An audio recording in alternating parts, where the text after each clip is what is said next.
আসসালামু আলাইকুম এভরিওয়ান। ছায়ার বিচারক গল্পের 12 নম্বর পার্ট। তো চলো বেশি কথা না কইয়া গল্প শুরু করা যাক।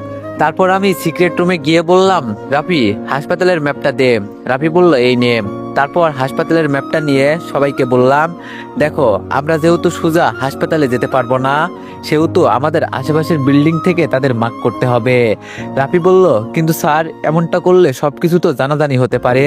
আমি বললাম, না, সন্ত্রাসীদের আতঙ্কের কারণে আশেপাশের বিল্ডিং এর মানুষদের সরিয়ে নেওয়া হয়েছে, তাই আমাদের কাজ অনেকটা সহজ হবে। রাফি বলল, ওকে স্যার। আর শোনো, আমার টিম এই টানেল দিয়ে হাসপাতালে প্রবেশ করবে, আর আমি পজিশন নিয়ে তোমাদের একসাথে কন্ট্যাক্ট করব। Okay sir.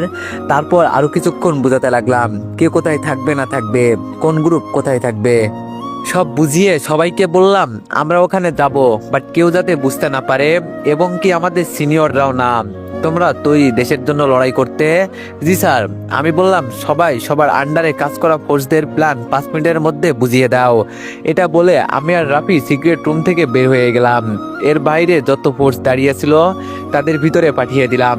রাফি বলল, দোষ এই মিশনটা কিভাবে করব যদি তারা জানতে পারে তাহলে? আমি বললাম, দেখ আল্লাহ ভরসা, প্ল্যান মতে কাজ করলে কিছুই হবে না। রকি বলল, কিন্তু একটা কথা হজম হচ্ছে না, শালা সামান্য 50 কোটি টাকা আর নিজাম চৌধুরীর ভাই রকির জন্য এত বড় একটা রিস্ক কেন নিল? আমি বললাম, আরে শালা কি করে কিছুই মাথায় ঢোকে না। এইসব চিন্তা মাথায় না দিয়ে এখন আমাদের এই মিশনটা কিভাবে সম্পূর্ণ করা যায় এই নিয়ে ভাবতে হবে। রাফি বলল, তারপর সবকিছু সবাইকে বোঝানো শেষ হলে যে যার মতো করে চলে গেল নিজেদের কাজের উদ্দেশ্যে। আর আমি এই খবর বড় স্যারকে দিতে ফোন করলাম, কিন্তু তার ফোন বন্ধ বলছে। এইভাবে 5-6 বার কল দিলাম, কিন্তু ফোন বন্ধ। এইবার চিন্তায় পড়ে গেলাম, শালার কোন দিক সামলাবো। এত সবকিছু না ভেবে স্যারের বউকে মানে ম্যাডামকে কল দিলাম। ম্যাডাম আমাকে চিনে, সেই জন্য ফোন রিসিভ করে বলল, হ্যালো আবির, বলো কি বলবাম। আমি বললাম, ম্যাম স্যার কোথায়? ম্যাম বলল, তোমার স্যার তো তাড়াহুড়ো করে বাসা থেকে বের হয়ে গেল। আমি বললাম, গার্ড নিয়ে গিয়েছে? ম্যাম বলল, দেখলাম তার সাথে 3 জন যেতে, কিন্তু এত কিছু কেন জিজ্ঞেস করছো, কিছু কি হয়েছে? আমি বললাম, না ম্যাডাম কিছু হয়নি। এটা বলে ফোন কেটে দিয়ে সেই গার্ডদের ফোন করে দেখি তাদেরও ফোন বন্ধ। এখন আমার টাইগারের পুরো প্ল্যান বুঝতে না পারলেও হালকা বুঝতে পারছি, শালা আমাকে বোকা বানানোর জন্য এত কিছু করছে। যাক, এখন এত কিছু না ভেবে বর্তমানটা ভাবি। আমি রাফিকে অর্ধেক দায়িত্ব দিয়ে তাকেও পাঠিয়ে দিয়ে নিজের মতো চলে গেলাম হাসপাতালের দিকে। আমি সেখানে পৌঁছাতেই চারিপাশে তাকাতেই দেখি অনেক পুলিশ আর্মি নিচে অবস্থান করছে, এবং তার পাশাপাশি মিডিয়া আছে। আমি সব দিকে তাকিয়ে সবকিছু ভালোভাবে দেখছি। এমন সময় আমার ফোনটা বেজে উঠলো। তাকিয়ে দেখি নাসির স্যার। আমি বললাম, হ্যালো স্যার। নাসির বলল, আবির, বড় স্যারের কোনো খোঁজ পাচ্ছি না, ওনাকে ছাড়া তো প্রধানমন্ত্রীর সাথে মিটিং করা যাবে না টাকার ব্যাপারে, আর এত টাকা সরকার ছাড়া কেউ দিতেও পারবে না। আমি বললাম, জি বড় স্যারের খোঁজ আমিও করছি, অনেকক্ষণ হলো তাকে খুঁজে পাচ্ছি না। আমিও আমার টিম ওনাকে খোঁজার চেষ্টা করছি, আর আপনি একটু ওই দিকটা চেষ্টা করেন। নাসির বলল, ওকে তুমি তাড়াতাড়ি করো, আমি এই দিকটা দেখছি। এটা বলে ফোনটা কেটে দিল। আমি তো ভাবনায় পড়ে গেলাম, শালা এমন গেম খেলছে পুরো 2 নৌকার মাঝখানে রেখে দিয়েছে। এটা ভেবে আমি আস্তে করে আমার টিমের সবাইকে ইশারা দিতে সরে গেল। তারপর আমিও আস্তে করে সরে কিছুটা দূরে হাসপাতালের পিছনে চলে আসলাম। তারপর সবকিছু প্ল্যান মতো পিছনের দেয়াল টপকে হাসপাতালে ঢুকে পড়লাম। তারপর সন্ত্রাসীদের চোখ ফাঁকি দিয়ে একটা রুমে ঢুকে 4 জনের ডাক্তারের ড্রেস পরে বুক ভরা ভয় নিয়ে রুমে 4 জন গুটিসুটি মেরে বসে থাকলাম। এমন সময় পাশ দিয়ে একটা লোক যাচ্ছিল। তখনই আমার পাশে থাকা গ্লাসের বোতলটা পড়ে ভেঙে যেতেই লোকটা আমাদের রুমে ঢুকে পড়লো, আর আমরা লুকিয়ে পড়লাম। লোকটা বন্দুক নিয়ে আশেপাশে তাকাতে লাগলো। হঠাৎ করে লোকটার চোখে পড়লো স্ট্রেচার, তাই লোকটা সেটার নিচে তাকিয়ে দেখতেই বন্দুক দেখিয়ে বলে, এই একটু লড়বি তো গুলি করে দিব।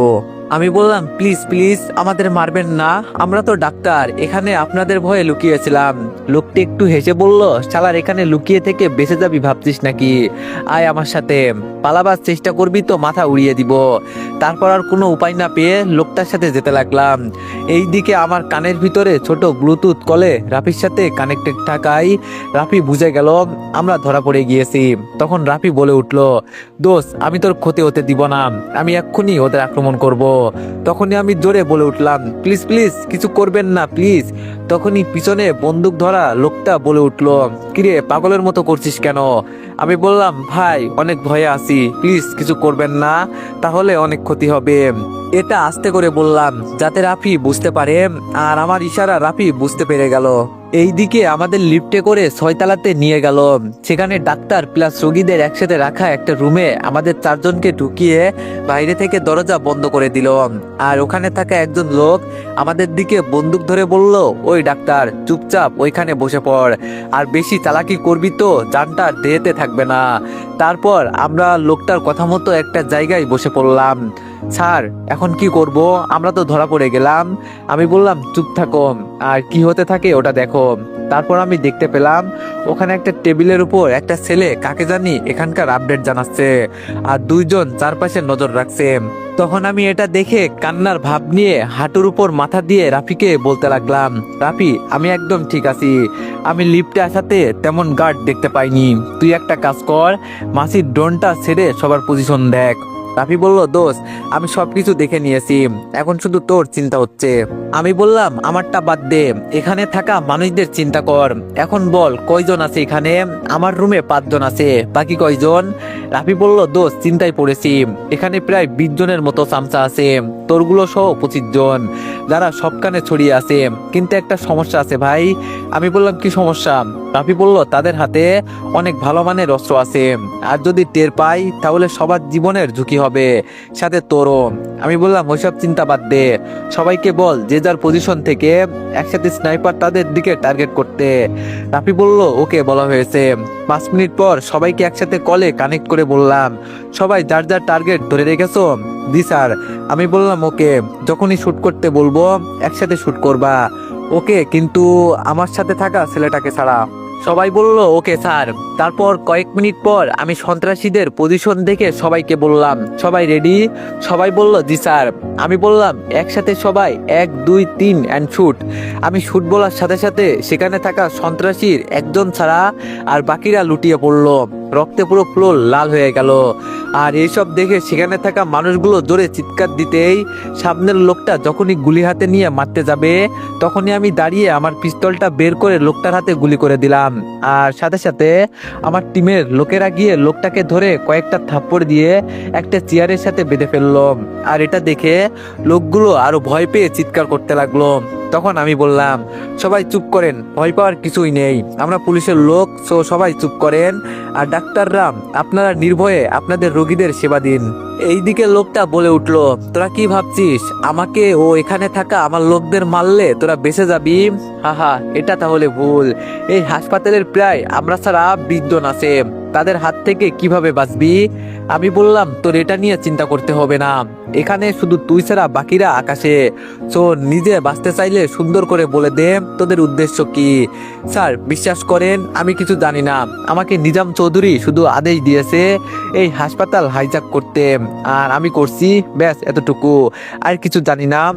স্যার এই হালার পুত তো কিছুই জানে না, তাহলে কি মেরে ফেলবো? আমি বললাম, তার বলতে এটা বলতে দেরি লোকটার মাথা উঠতে দেরি হলো না। তারপর বললাম, সব লাশ একসাথে করে মর্গে পাঠিয়ে দে। এটা বলে আমি যখনই সামনে যাব তখনই আমার ফোনটা বেজে উঠলো। আর ও পাশ থেকে যা শুনলাম তা শুনে আমি আর দাঁড়িয়ে থাকতে পারলাম না, সাথে সাথে মাটিতে লুটিয়ে পড়লাম। আমার এমন করা দেখে রাফি কোথা থেকে দৌড়ে এসে আমাকে ধরে বলতে লাগলো, দোস্ত তোর কি হয়েছে, এমন করছিস কেন? আমি ভাবতেও পারিনি আমার সাথে এত বড় গেম হবে। আমি বললাম, দোস্ত জিসানকে মেরে রকিকে নিয়ে গিয়েছে।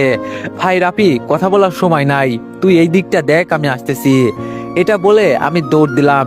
দৌড়ে নিচে গিয়ে আমাদের একটা গাড়ি ছিল, ওই গাড়ি নিয়ে চালাতে লাগলাম। কিছুক্ষণের মধ্যে নিজাম চৌধুরীর বাড়িতে চলে আসলাম। আমি গাড়িটা একপাশে রেখে দৌড়ে নিজাম চৌধুরীর বাসায় ঢুকতেই, আসো বেবি আসো, তোমার জন্য আমি অপেক্ষা করছি। আমি বললাম, রকি তুই? রকি বলল, আমার বাড়ি আর আমি থাকবো না, সেটা কেমন করে হয়? আমি বললাম, বড় স্যার কোথায়? রকি বলল, আরে এত চিল্লাস কেন, বড় স্যার আছে কোনো এক জায়গাতে, আগে তোর হিসাবটা মিটিয়ে নি। শালা ওই দিন তানিয়ার জন্য অনেক মেরেছিস, আজ প্রতিটা আঘাত সুদে আসলে নিব। আমি বললাম কুত্তার বাচ্চা, তোদের একটাকেও আমি ছাড়বো না। রকি বলল, শালা আগে নিজে বাস। এই কে কোথায় আছিস, এই শালাকে মার, শালা আমাকে অনেক মারছে। এটা বলতেই কয়েকটা ছেলে আমাকে মারতে আসলে আমি তাদেরকে মারতে লাগি। এইভাবে করে যে আমাকে মারতে আসে আমি তাকে মেরে মাটিতে লুটিয়ে ফেলি। হঠাৎ করে এই আরেকবার যদি আমার লোকদের গায়ে একটা আঁচড় লাগে তাহলে তোর স্যারকে মেরে ফেলবো। এই কথা বলতে আমি উপরের দিকে তাকাতেই মারা বন্ধ করে দিলাম। তার কারণ নিজাম চৌধুরী বড় স্যারের মাথায় বন্দুক ধরে রেখেছে। আমি বললাম, নিজাম চৌধুরী তোর যা করার আমার সাথে কর, তাও স্যারকে ছেড়ে দে।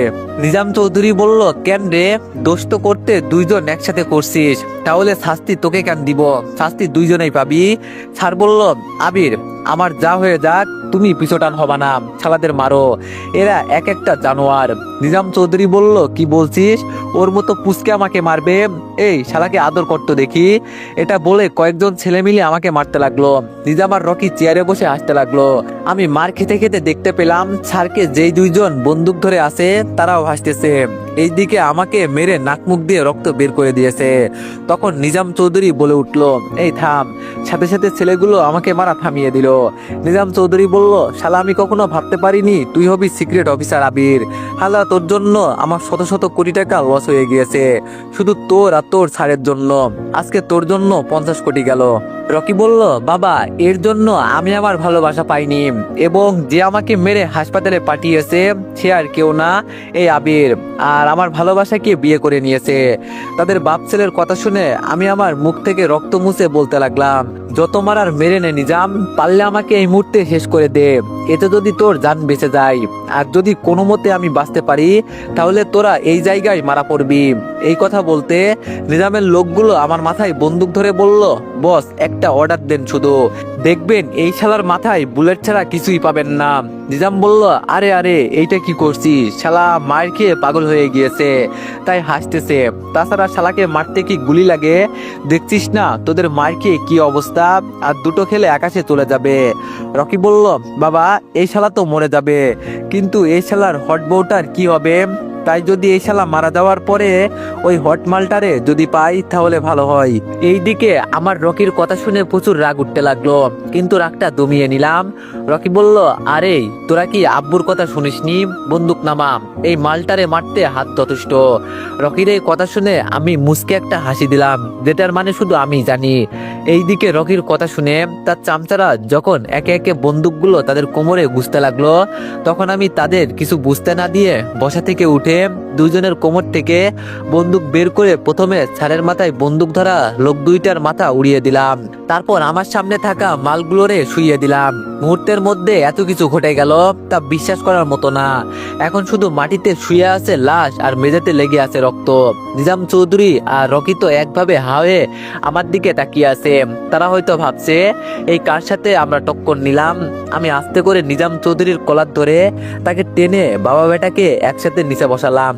শোন, এখন এইখানে আমি বা স্যার কেউ বাঁচবো কিনা সন্দেহ, কিন্তু মরতে যখন হবে তাহলে সবাইকে নিয়ে মরবো।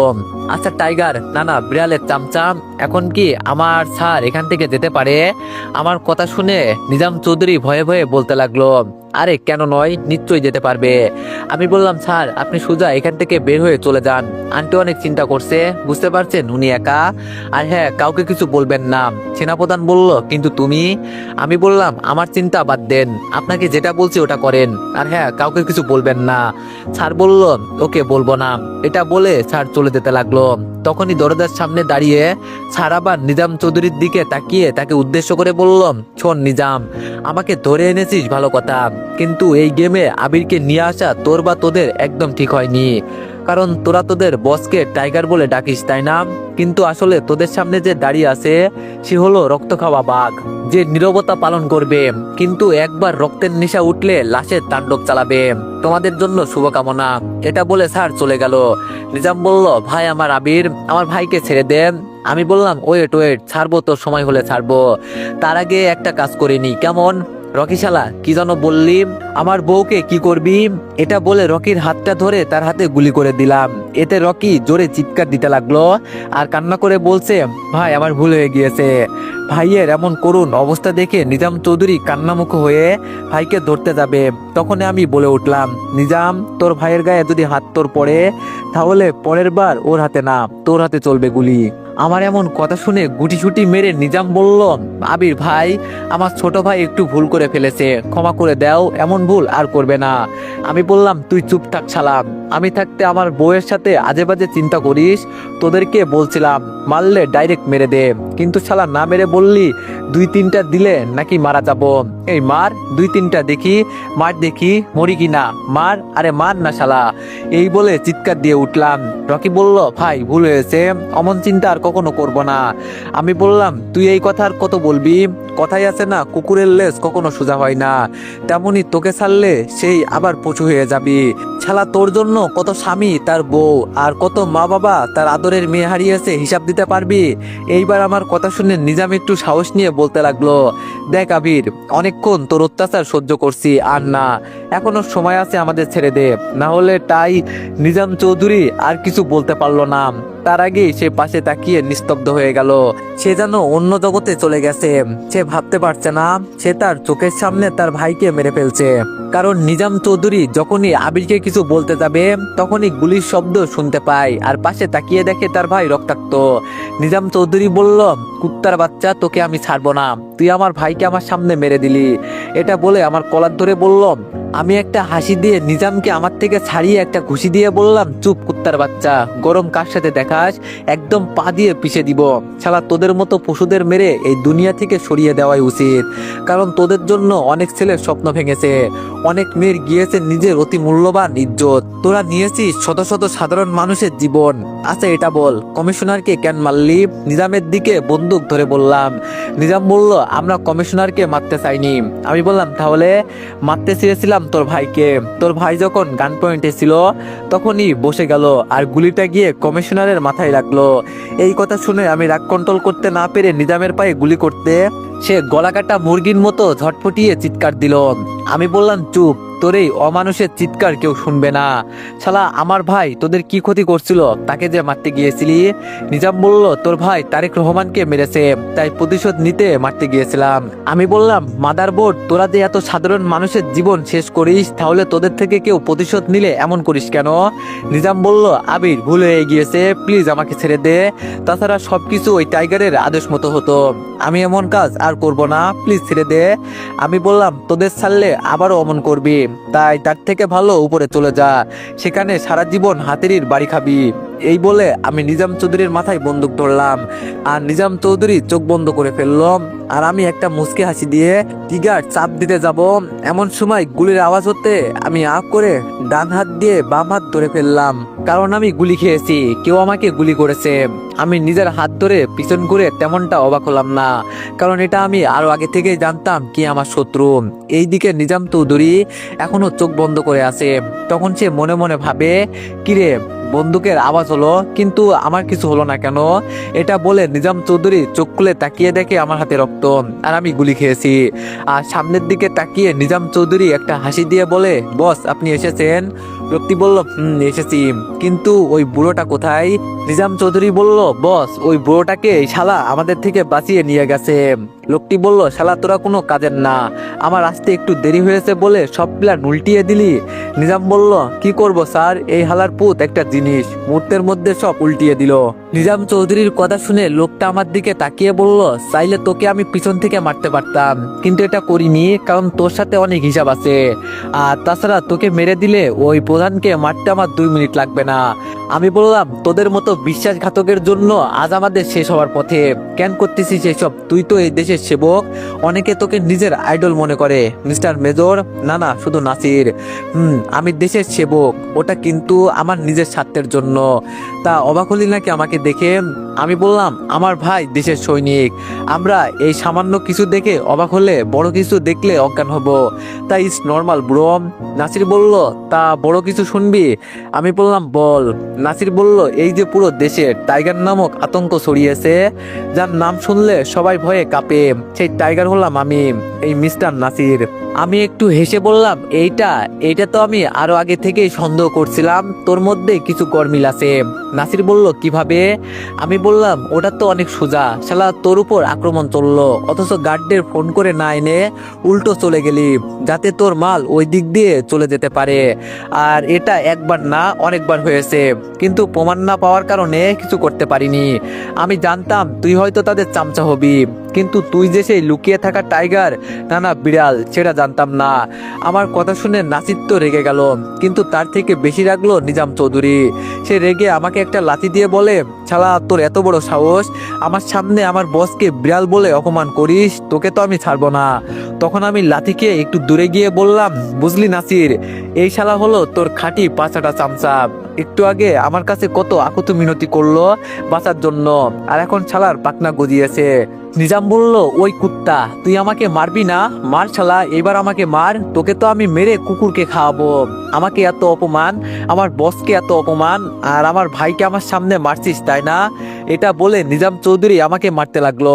একটা সময় নিজাম চৌধুরী নাসিরের থেকে বন্দুক নিয়ে আমার মাথায় ধরে বলল, শালা এই জায়গায় না আমার ভাইকে মেরেছিস, এখন আমি তোকে মারবো। আর এই দিকে আমি একটা শয়তানি মার্কা হাসি দিয়ে নিজামের দিকে তাকিয়ে আসি। কিরে শালা, তুই মরতে যাচ্ছিস, তারপরেও ভয় হচ্ছে না তোর? আমি একটু হেসে বললাম, মরতে ভয় হয় তাদের, তারা মৃত্যুকে ভয় পায়, কিন্তু আমি তো মরণকে পকেটে নিয়ে হাঁটি।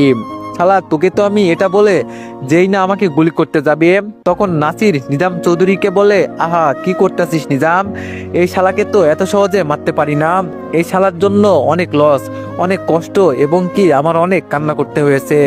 সে আমার থেকে আমার বাবার মতো বড় ভাইকে কেড়ে নিয়েছে, যে কিনা আমাকে কোলে পিঠে মানুষ করেছে, আমাকে মা বাবার অভাব বুঝতে দেয়নি, আমার ব্যবসা তছনছ প্রায় করে দিয়েছে। এই শালা আর তার বড় স্যার মিলে আমি শালাকে তিলে তিলে মারবো। আমি কিছুটা অবাক হয়ে বললাম, তোর ভাইকে মারছি মানে? নাসির বলল, শালা মনে পড়ছে না, বাংলাদেশের মাফিয়া কিলার RKML, যার নামে একসময় পুরো দেশের মানুষ থরথর করে কাঁপতো, তাকে তোদের দুইজনে প্ল্যান করে তার আস্তানায় গিয়ে মেরে এসেছিস, সে হলো আমার ভাই।